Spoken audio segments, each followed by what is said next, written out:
1984 সালে হুসাইন মোহাম্মদ এরশাদ সাহেব এই ভালো কাজ করছিলেন। উনি সব করছে জীবনে, স্বৈরাচারীও করছে, ভালো কাজও করছে।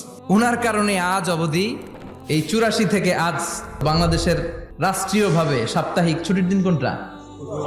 পৃথিবীর অনেক দেশে কিন্তু শুক্রবার ছুটির দিন না। আমি বছরের বেশিরভাগ সময় মালয়েশিয়াতে থাকি। মালয়েশিয়ার সাপ্তাহিক ছুটির দিন রবিবার।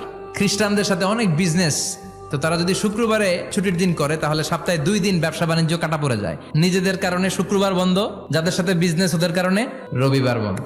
আমরা আলহামদুলিল্লাহ আল্লাহর দেয়ায় পবিত্র দিনটাতে পেয়েছি জুমাবার। আলহামদুলিল্লাহ পড়েন আলহামদুলিল্লাহ।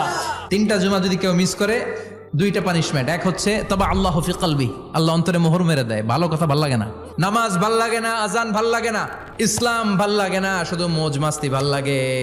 এরকম আছে না নাই? জুমার নামাজে যায় না। আরেকটা হলো কুতিবা মিনাল মুনাফিকিন, মুনাফিকদের খাতায় নাম তুলে দেয়, আল্লাহ হেফাজত করো।